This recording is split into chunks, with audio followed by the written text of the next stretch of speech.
Well, hello. I'm Pete Torriello. And I'm Maureen Torriello. We're the Sonic Boomers, and this is episode number 114. Yes. And we're calling this one The Dirty Dozen Design Trends That We Hate.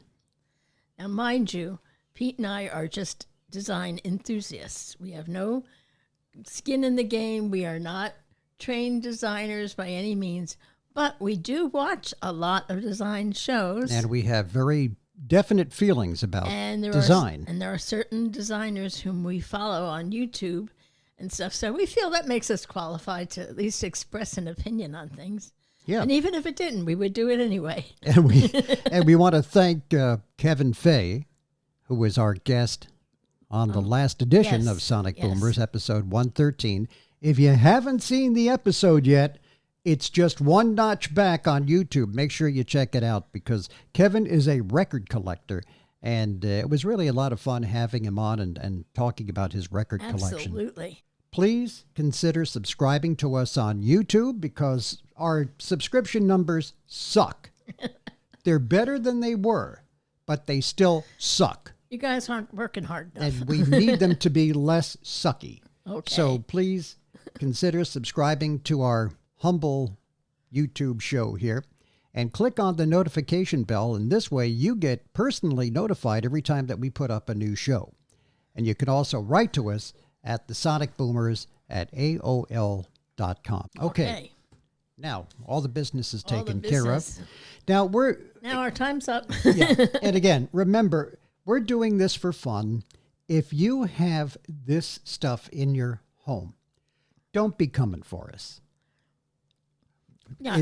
It's just in fun. And also these are things that the designers have been telling us are the must-haves and the things that, the trends and the things that you should definitely try to do in your home. Mm-hmm. And you and I take umbrage with some of these. With all of the things that we're going to talk about today. And if you stay to the end, we're going to give you a baker's dozen. That's right. We have a special number 13 that I'm saving number 13. for last. Mm-hmm. And I know it's going to piss some of you off. So, make sure that you're listening and watching. Now, these are in no particular order. Right. But number one is subway tiles. Okay. And we know a lot of people have them. And look, they're nice, but they are now quite ubiquitous. Oh, big word. And I'm sorry, but having grown up in the New York metropolitan area and having worked in the city from time to time, when I see subway tiles, I smell urine. Mm-hmm. Right? Absolutely. I think of New York City subways and all of the delightful aromas and the things that go on down there amongst the denizens of the deep. Well, listen to the vocabulary on the sky today. Yeah, and there was no way I would want that in my home ever. There is one tile that I like, and that is the one that Arvin Olano was talking about on his podcast, the Kit Kat tiles. Kit Kat tiles, for those of you who don't know, if you picture a Kit Kat bar broken in half, you know that how they're two very skinny, rectangular pieces of chocolate. Well, they have tiles that are basically that shape. They're very thin and elongated, and people use them in the same way that they would a subway tile, usually on backsplashes and I think they're actually nicer looking than the subway tile.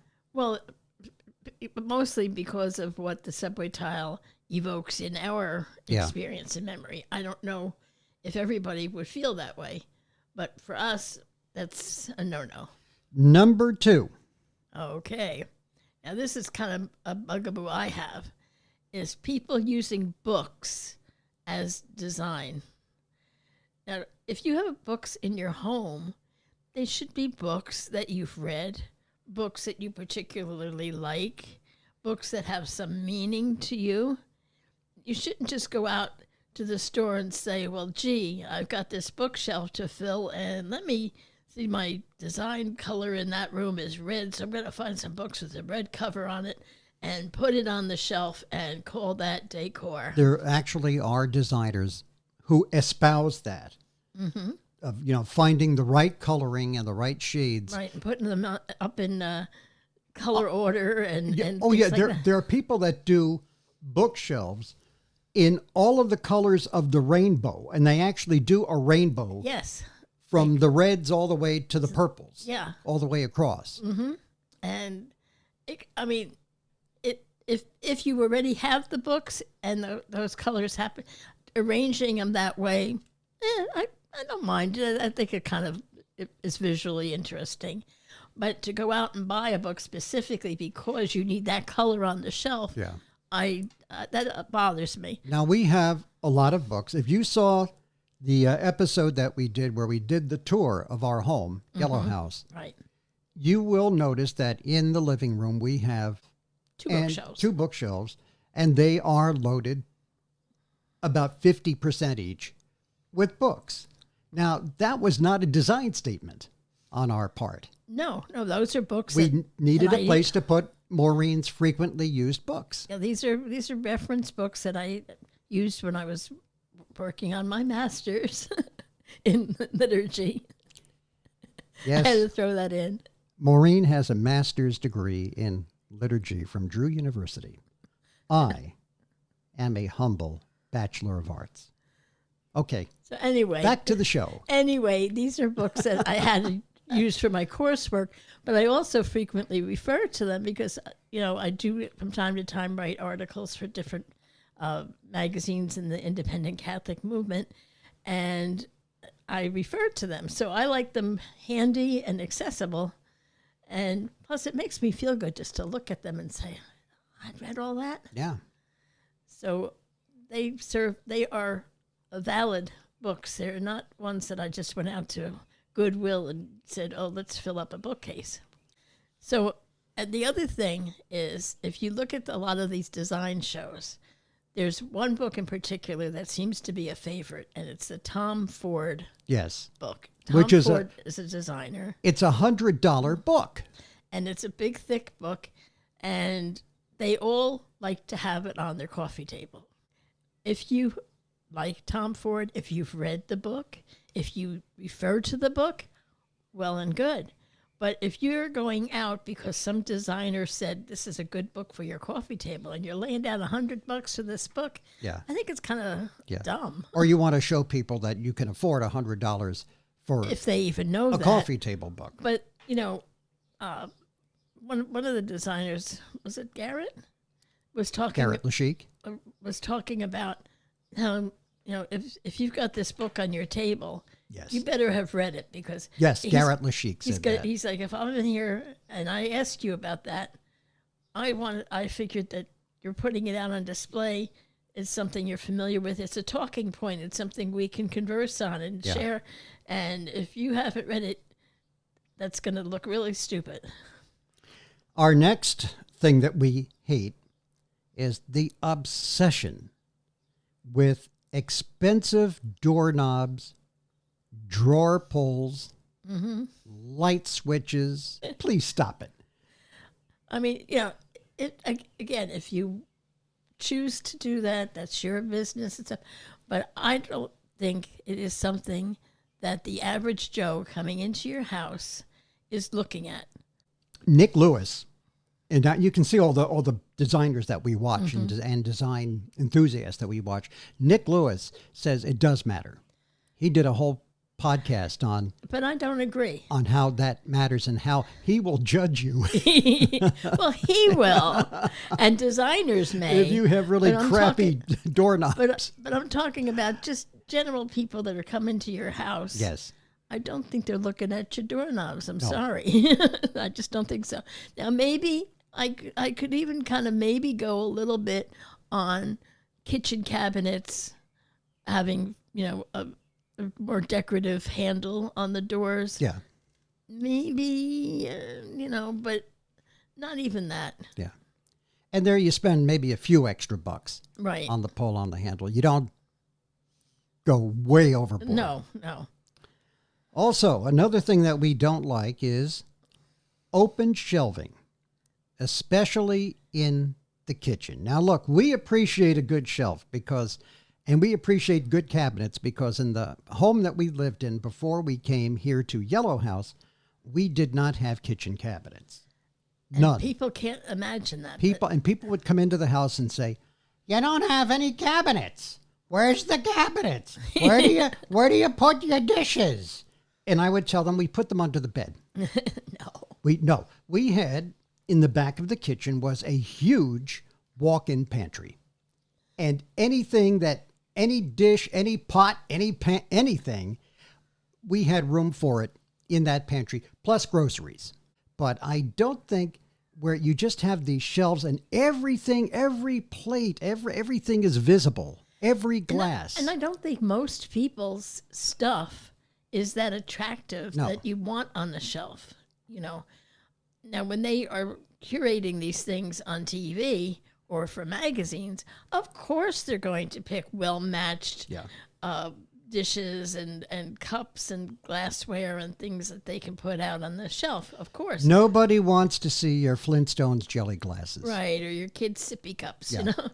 So for that reason, I don't like the open shelves. And the second reason I don't like it, especially in the kitchen, is cooking. Grease gets everywhere. And you're going to have this stuff up there, and every darn time you're going to want to use it, you're probably going to have to wash them. So not a great look. Number 5, multiple kitchen islands. Now, notice that we're saying multiple, okay? One nice kitchen island with some nice pendants over the top is very nice. A kitchen archipelago, not such a good idea. And we've seen this trending more and more where people are putting in 2 or more islands. One might be for sitting, one might be for food prep. And, you know, I guess if you have a huge kitchen, maybe, I don't know. I just don't think it looks good, period. It looks like you have a couple of sarcophaguses. You know what else? In there. I'm just thinking, it kind of reminds me of high school science classes. That's what they kind of look like to me. People walk into your kitchen and they're looking for the Bunsen burner on the table, on the island. Yeah. So one island, good. Archipelago, not so good. Not such a good idea. Number 6, and God knows I hate these, boucle and Sherpa. Now, tell them what that is, because they may not know. Boucle, it's like lamb's wool. Mm-hmm. That's the best way I can describe it. And I think the Sherpa is even fuzzier.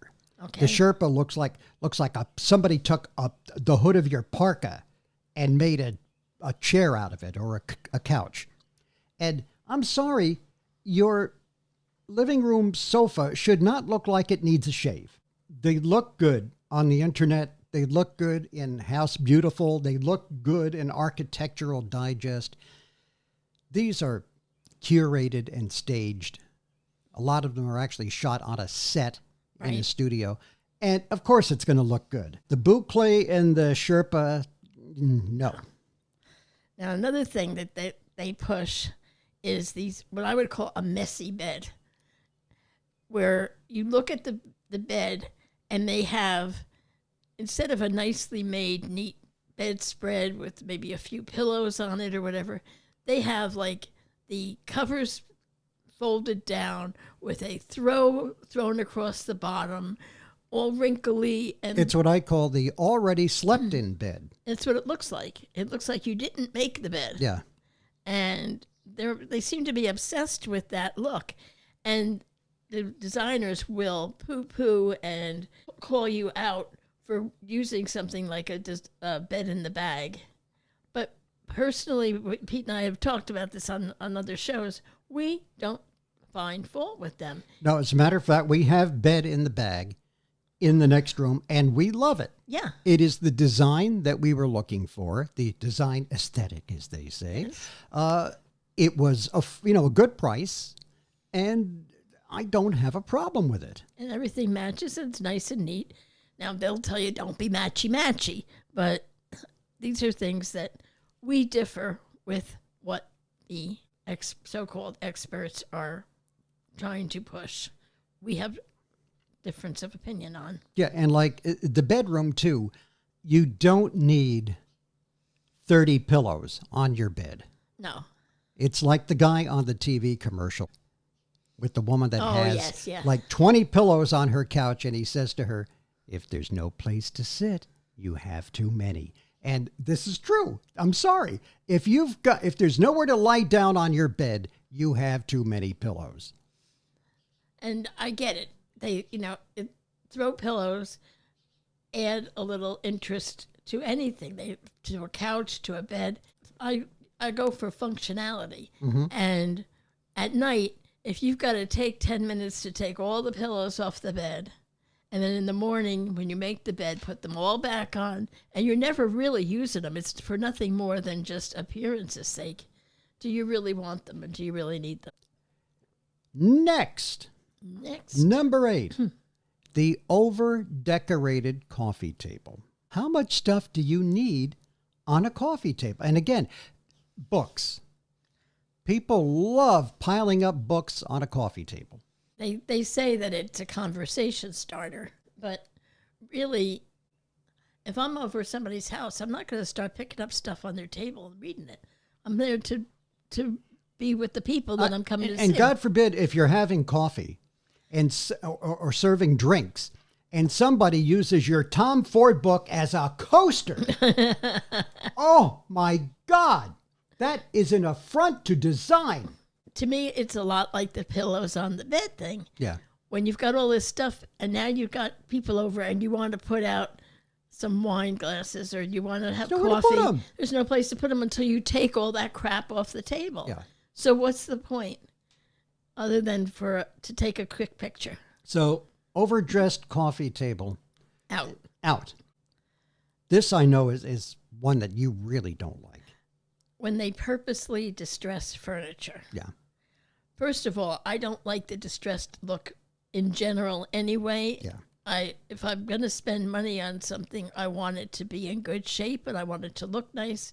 I don't want it to look like it's been rescued from the bottom of the ocean. I've seen shows where they take something that's in good shape and they try to make it look like it's antique, and they beat it with chains and put nicks and stuff in it, and then they take paint, and instead of painting it a solid color, they take it and they wipe some of it off so that it looks like it's been worn away. They throw it down a flight of stairs. Yeah, I don't like that. Yeah, no. If you've got a really nice, genuinely antique piece that has some distressing on it, I can see that. I can see that. But if you're buying stuff that has been deliberately distressed, no. Or you buy it in order to do that to it. I tried this one, number 10. God knows I tried it. Fruit as decor. Again, on the magazines, on TV, these real estate shows, they're showing a home. They always have a bowl of fruit there in the kitchen. Maybe a nice basket with some lemons in it, or some limes, or some oranges. And on TV, it looks really good under the lights. Well, yours truly tried it here. And no, it didn't go well. It didn't look good. No matter what I did, it didn't look good. Well, it comes down to the right size and shape of the container, and finding fruit that is in the right size and shape and color, and then knowing that in a week or so the fruit's going to go bad. The fruit's going to go bad, and you got to redo it. Number 11. Now there are must-have plants. There are, I would call them like designer plants that are deemed must-have, and one of them is olive trees. The olive tree, remember the fiddle leaf fig. And the fiddle leaf fig was another one. And now these olive trees are expensive. Like they're $100 or more for one of the trees. Now they're making fake ones if you want to emulate that look. But who says what one plant is better than another plant? buy what you like. Don't do I buy it just because, this week olive plants are in. Well, you know what? In a couple of weeks, they're going to decide that lemon trees are what you need in your room. Yeah. And you're going to be throwing out the olive plants. You know, it doesn't make And I'm sense. not sure that I like fake plants because usually you can tell they're fake. Ooh, Number 12. And we know at least one of you listening to the show has done this. We're talking beads and tchotchkes. The big beads. Yeah. The big beads that people just curl up and toss on the shelf or in a bowl somewhere. Right, hanging over. Hanging off the side. I mean, to me, they almost remind me of rosary beads or something without the reverence and the cross and everything. But Yeah. they have these big beads, and they just Very kinda often lay wood, them over. white wood, or some sort of a light colored lay wood. them all over, Yeah. and they have a way of just appearing in a lot of these design.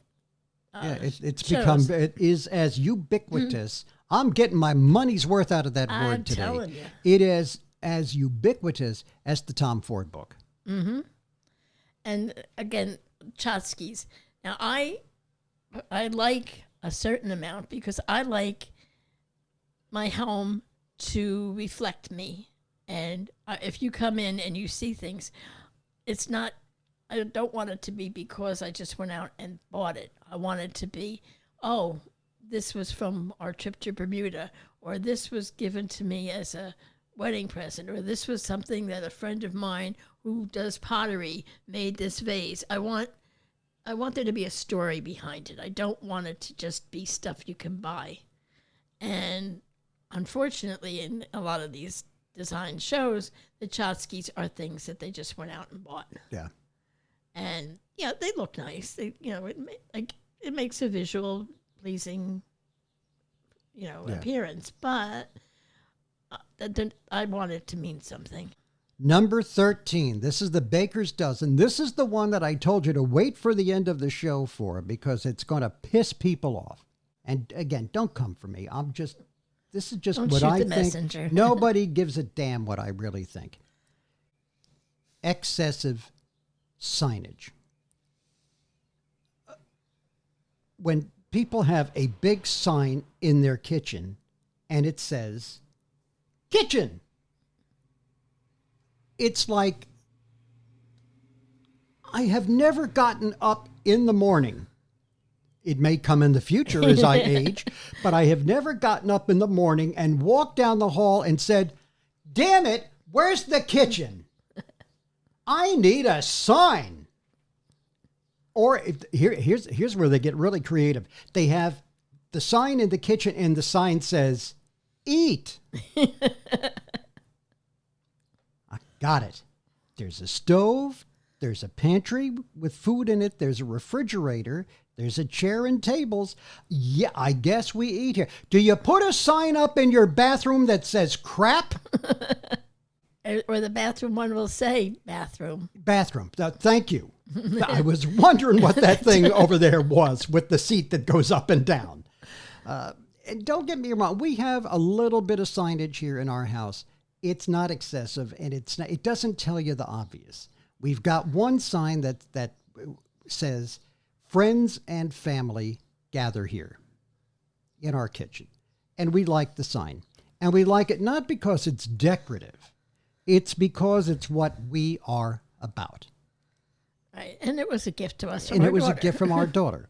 But it really is what is important to us, what we are about. The other sign that I don't like, and only because it is so ubiquitous, is the live, laugh, love sign. Mm-hmm. Please stop. Please stop. Those are the dirty Baker's dozen of things that we don't like. And again, if you've got them in your home, enjoy them. Have fun.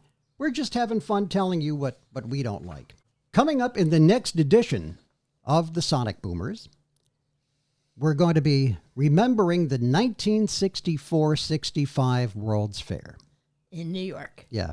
And sharing some of your memories. So you still have time to go to our Facebook page and comment And maybe some of your comments will make it into the next show.